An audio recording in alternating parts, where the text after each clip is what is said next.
Have you ever woken up and felt like you were just reliving the same old day? The alarm rings, your hand reaches for the phone. You scroll through countless notifications, then rush into work, deadlines, and the same familiar pressures. Every morning feels identical, as if life itself is stuck on repeat in an endless loop. And then one day you ask yourself, is this truly all there is? Stoicism offers us another way of seeing. Not empty slogans, but practical principles that have helped people for centuries remain steady in the midst of chaos. It reminds us that mastery of life is not in the hands of others, but in how we perceive, how we respond, and how we choose to live each day. When you stop moving through life on autopilot and begin to live with intention, you find yourself stronger than any pressure. And today, we will walk through 12 meditations to open a morning that feels truly new. 1. Remember today could be the last. Each morning, we are often swept into the familiar current. Unanswered messages, work emails, bills waiting to be paid, or chores left undone. In that rush, few pause long enough to notice a simple yet extraordinary truth. We are still alive. That moment of opening our eyes, taking in a fresh breath, feeling the heart still beating, that is already a miracle we often overlook.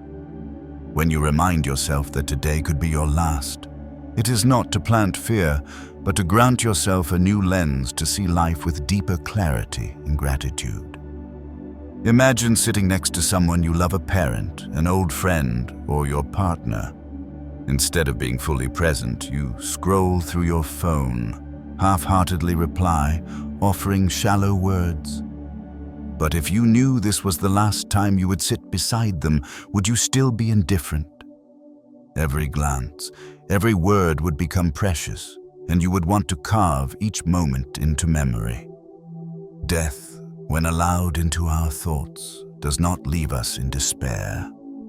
It sharpens how we live, teaching us to value what we once ignored. I once knew a man who survived a severe accident. As he lay on the pavement, he did not think about money or unfinished plans. He only regretted having argued with his wife that very morning over something trivial. From that day on, he never left home without embracing her and saying goodbye. He did not do this out of fear, but because he had learned to place true value on the gift of each day.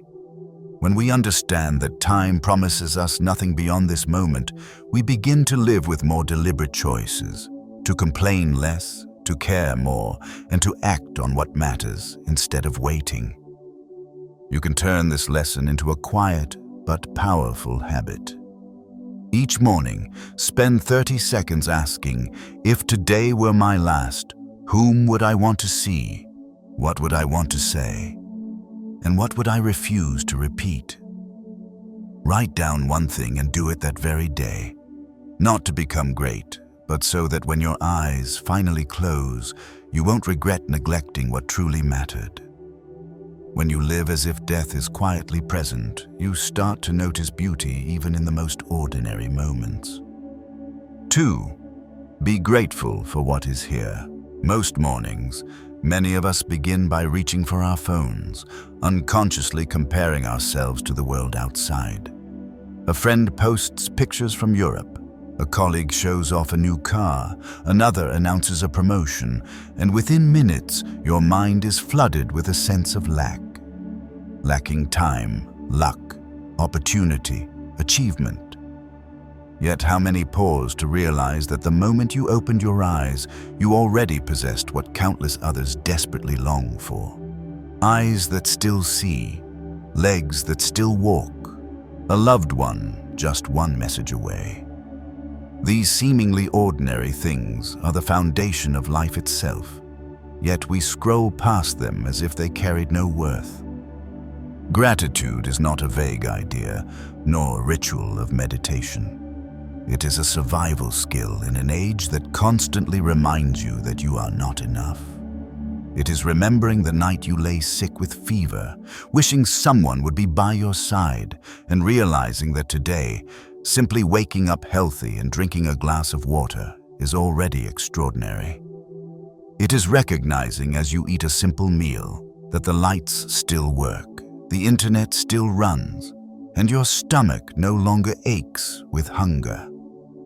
In such small and ordinary details, you discover endless reasons to be grateful.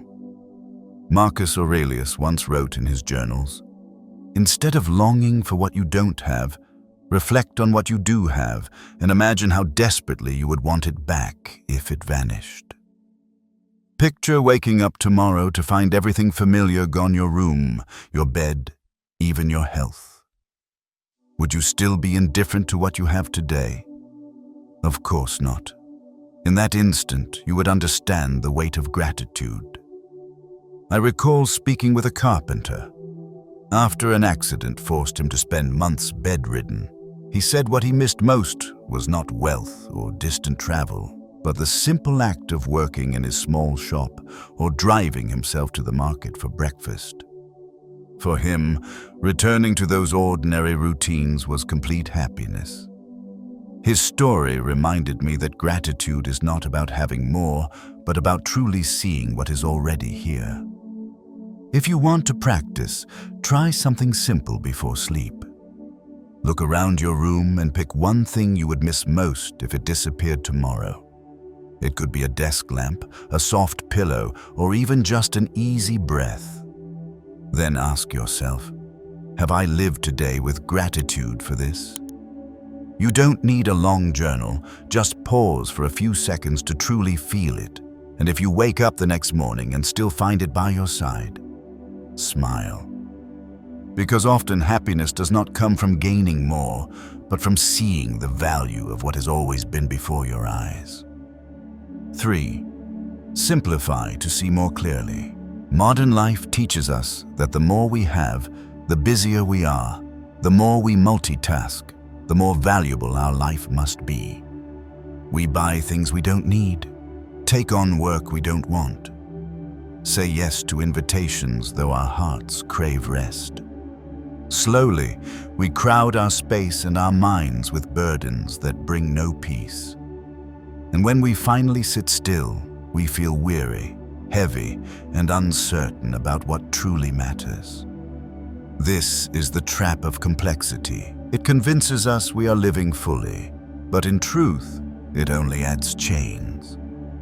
Simplicity does not mean deprivation, nor is it the denial of joy. Simplicity is discernment, the courage to let go of the excess and hold on to the essential. Imagine your mind as a desk. Each day you pile on reports, news, comparisons, unread messages, unkept promises. By day's end, the desk is buried, and you cannot even write a single line. Only when you clear away the clutter do you notice the important notebook that was there all along. The mind works the same way. Only when it is lightened can it see what truly deserves to stay. I recall a friend who often complained of being endlessly busy yet never fulfilled. After months of frustration, he created a short list, just 3 priorities each day, everything else optional. At first, he feared falling behind, but instead, he became calmer, more focused, and more successful in what truly mattered. Simplifying did not make him less, it allowed him to invest more deeply where meaning was found. The Stoics once said a great person is one who treats simple things as if they were most precious, for they refuse to let possessions or external complexity define their worth. You can begin with a small act. Decline a meeting you don't want, turn off unnecessary notifications, or keep only 3 essential tasks each day. By choosing less, you choose more clearly. And in that clarity, you recover not only freedom, but also the peace you once believed you had to chase. 4. Focus only on what you control. At the core of Stoic philosophy lies a sharp distinction between what is within our power and what is beyond it. We cannot control the weather, force others to think as we do, or prevent unforeseen events. But we always retain one untouchable power: the choice of our response. If you pour your energy into what is not yours to command, you will be drained and embittered. But if you give your attention to what belongs to you, you will feel lighter and free. I remember once when my flight was cancelled at the last minute. The waiting hall erupted in chaos, passengers shouting at staff, one man turning red with anger. Yet the storm outside would not yield to his fury. Meanwhile, a woman nearby, facing the same delay, quietly opened a book, smiling occasionally at her child. Both were powerless against the storm, but one destroyed his own peace, while the other chose to keep it. That moment engraved a lesson in me. True freedom does not mean doing everything, but not letting circumstances imprison the mind. The Stoics emphasized that happiness and freedom come from letting go of what is not ours. You cannot govern another's words, but you can govern how much your ears and heart receive. You cannot banish the rain, but you can put on a coat, open an umbrella, or wait calmly. Change your perspective, and what once seemed an annoyance becomes a chance to practice choice. You can train this with a simple habit. Whenever you feel disturbed, ask, "Can I change this?" If the answer is yes, act. If the answer is no, release it. Setting down a burden does not mean surrender, but refusing to carry what was never yours. And in that moment of release, you recover something greater than control: inner peace. 5. Do not let others steer you. One of the subtlest traps that robs us of peace is caring too much about the opinions and judgments of others. A single careless remark, a glance of disapproval, or an offhand comment online can leave us restless, insecure, even altering how we live. The irony is that the one who gave the opinion often forgets it within minutes, while we carry it for the whole day, letting it gnaw at our confidence and distract us from what truly matters. When we let others' views steer us, we hand over the reins of our emotions and become passengers on our own path. I once had a friend who was an excellent violinist. From childhood, he loved music. Yet for years he avoided performing publicly because a former teacher once told him, "You'll never be good enough for the stage." Those words echoed in his mind, and each time he picked up the violin, he hesitated. But one day he realized that teacher did not live his life, nor share in his late-night practice sessions, nor bear the calluses on his hands. He began playing in parks, then in small cafes. The audience was not always perfect, but he was free, because at last he played for himself, not for praise, not out of fear of criticism. Marcus Aurelius once wrote, "We love ourselves more than anyone else, yet we care more for others' opinions than our own thoughts." A paradox, yet a piercing truth. Fear of judgment has ancient roots. From when human survival depended on belonging to the tribe, exile could mean death. But today, you may wear what you like, speak your mind, and no one has the power to cast you out of society. Still, we live as though a laugh at our expense means the world has abandoned us. In reality, what we fear is only the shadow of an old memory, not a true danger. You can loosen the grip of others' opinions with a simple rule. Whenever you receive criticism, pause, take a deep breath, and ask yourself, is this person living a life I admire? If the answer is no, why hand them the power to shape your mood? If the answer is yes, then treat their words not as a verdict, but as a suggestion to reflect upon. Live this way, and you will no longer be swayed by every gust of public opinion.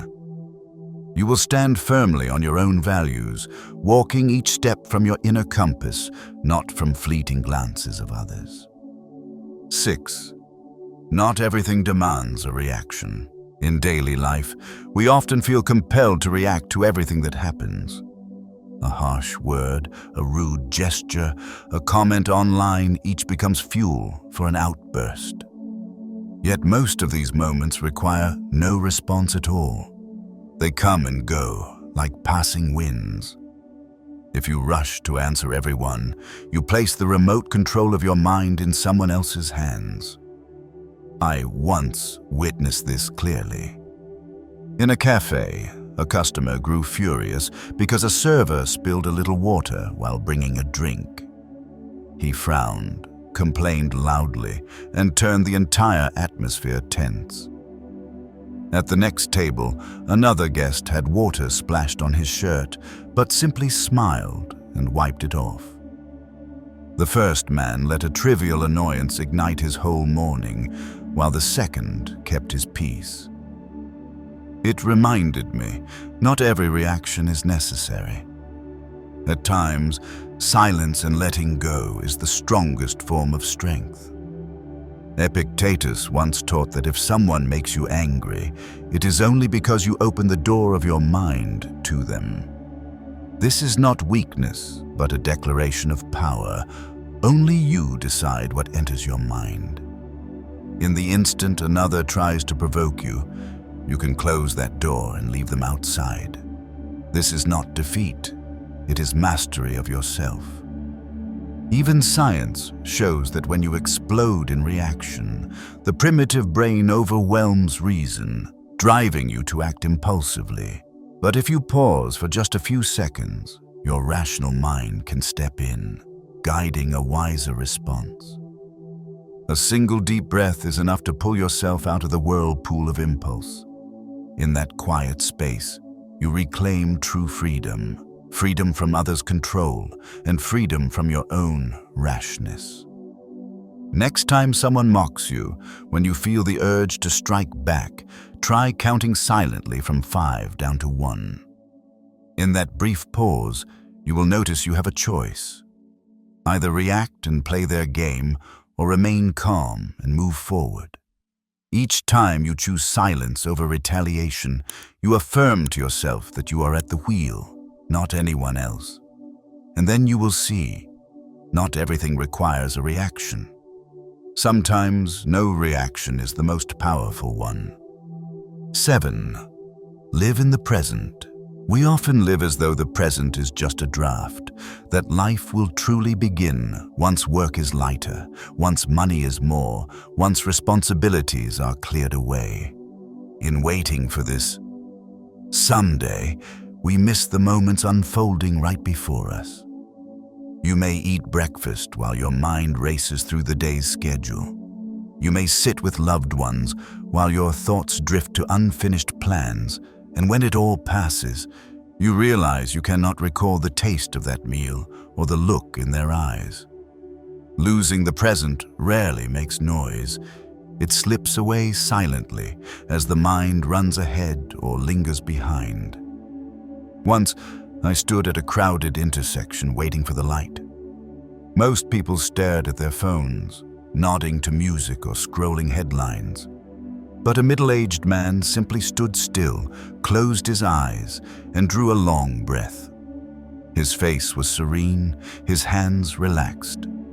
That image, so ordinary, stayed with me. It revealed that even amid the city's chaos, a person can find peace by simply returning to the present.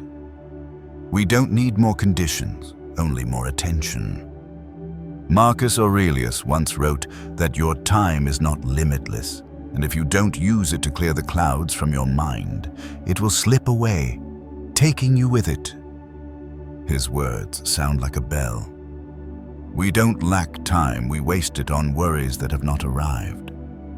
When your mind wanders into the future, you forfeit the only moment you truly hold.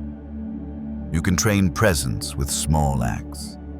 Each morning, pick any object in your room, a spoon, a lamp, a cup of coffee, and observe it for a few seconds, asking, "Am I really here?"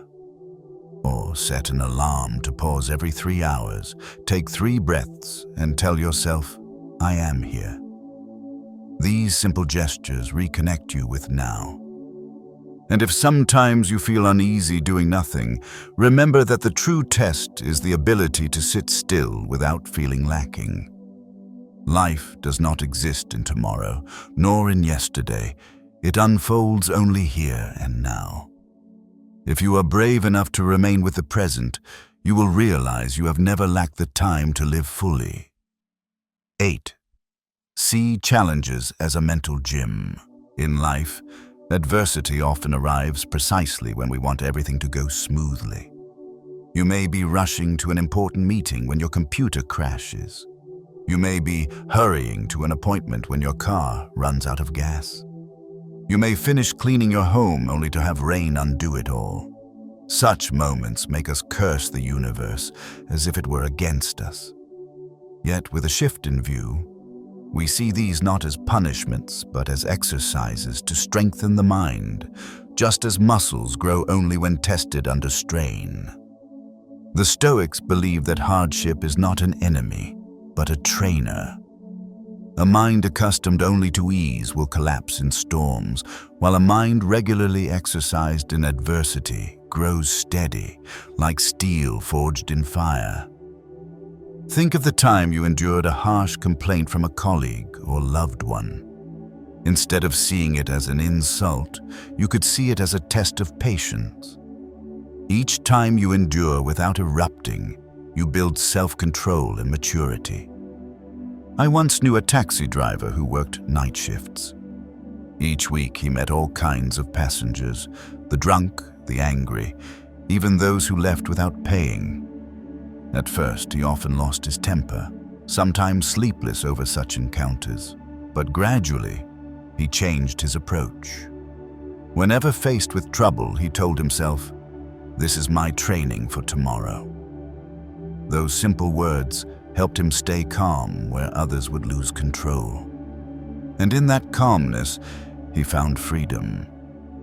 Epictetus declared that glory lies not in avoiding difficulties, but in overcoming them with resilience. The greater the challenge, the greater the victory, even if that victory is simply preserving inner peace. When you treat each setback as mental training, you realize life is not against you. It is shaping you into a stronger, steadier version of yourself. So, next time you face an unexpected setback or a moment of irritation, try smiling and thinking, "This is my gym." For it is in those very moments of challenge that your inner strength is being forged, preparing you to walk forward more firmly than ever. 9. Pain will pass, but growth remains. None of us can escape moments of hurt. It may be the disappointment of losing an important job opportunity, the sorrow of unreturned affection, or the sting of betrayal by someone you once fully trusted. In those times, we often believe the pain will last forever, that we will never overcome it. Yet if you look back, you will see that most of the wounds that once broke you have faded with time. They came suddenly, made you cry, made you writhe, but eventually they left, leaving behind an empty space where growth quietly took root. What matters is what we choose to do while pain is present. If you brood, complain, and feed resentment, you turn pain into chains that bind you. But if you face it as a mirror, you will see your weaknesses, your limits, and even truths you had never noticed before. One failure may teach you to be more careful in decisions. One betrayal may help you choose those truly worthy. One loss may deepen your understanding of the value of the present. Pain then ceases to be punishment and becomes material from which you carve a steadier version of yourself. I recall a friend who invested nearly all his savings into a project, only to lose everything because a partner exploited him. For months he suffered, blamed himself, even lost faith in his own judgment. But instead of remaining trapped in resentment, He began recording each mistake, analyzing causes, and recognizing the blind spots in his character that made him vulnerable. That process did not erase the pain, but it transformed it into an invaluable lesson. Years later, he started again with a smaller, sturdier project, and this time he built a stable, lasting livelihood. Seeing that outcome, I understood that growth never comes in easy days. It usually appears only when we dare to confront suffering. The Stoics believed hardship does not turn us into someone else. It strips away the outer shell to reveal who we truly are. And in moments of hurt, we are given a choice: to let pain bury us, or to let it become the step toward greater resilience. Pain will pass, but if used well, growth will remain. Therefore, instead of avoiding it, walk straight into it, learn from it, and let it become part of the silent strength you carry for life. 10. Discipline is true freedom. When people hear of discipline, they often picture restriction, the loss of joy, or forcing oneself into harsh rules. But in truth, the opposite is real. Discipline is not chains, it is the key to genuine freedom. Without it, we become slaves to temptation and short-term habits. When you let impulses lead, life collapses into disorder. Waking tired because you scrolled late into the night, work delayed because you cannot put down your phone, health declining because you cannot resist cravings. These small lapses silently erode your freedom, piece by piece. Discipline is the ability to command yourself and obey yourself. It lets you choose what benefits you in the long run instead of sinking into immediate pleasure. Each time you keep a disciplined habit, however small, you are sending yourself a message: I am in charge of this life. I recall a friend who complained of being trapped in endless work hours, irregular meals, and poor sleep. He felt ruled by his job. But when he began with a single small habit, running 10 minutes every morning, everything began to shift. At first, it was only a promise to his shoes in the road. But after months, he noticed he was also committing to other things: sleeping on time, eating better, managing hours more wisely. Discipline in one small act opened freedom across his life. The Stoics reminded us that if you cannot lead yourself, you will inevitably be led by outside forces. You will be pulled by the market, by fleeting emotions, by the habits of others. But with discipline, you are not easily swayed by external chaos. You know what you need, what you want, and the boundaries you will not cross. That firmness grants you the strength to live true to your values.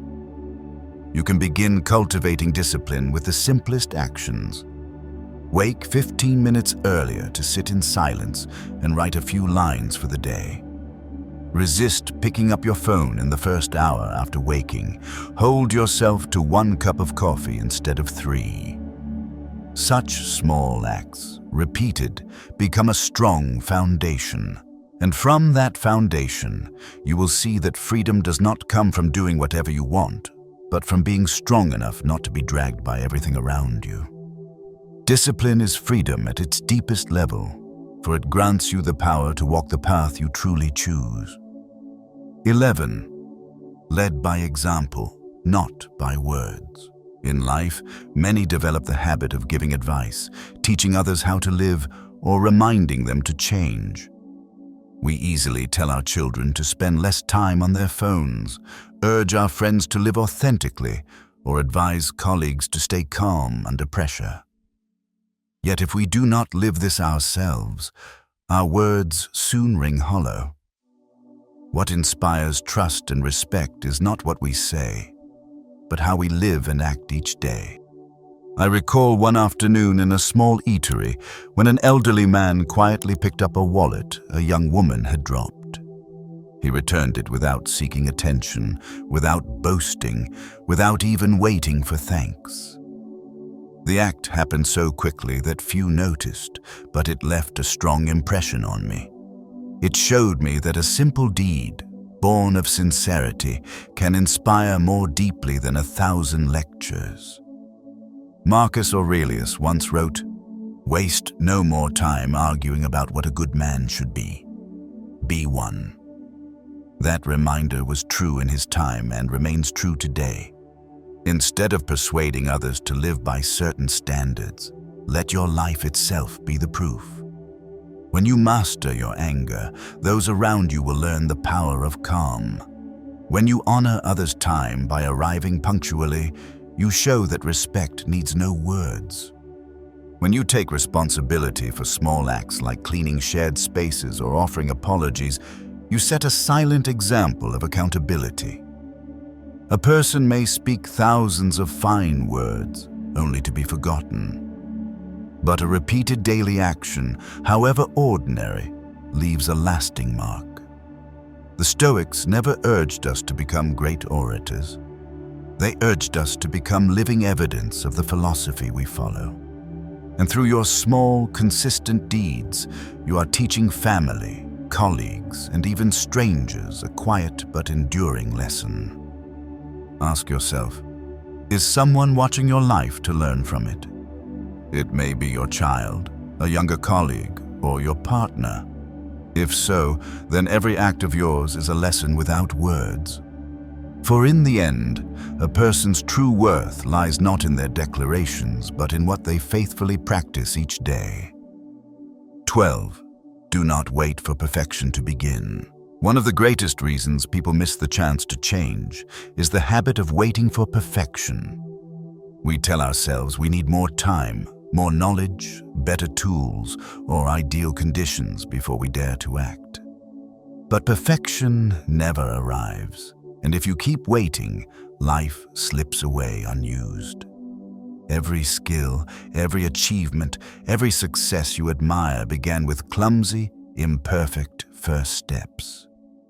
No musician played their first piece without striking wrong notes.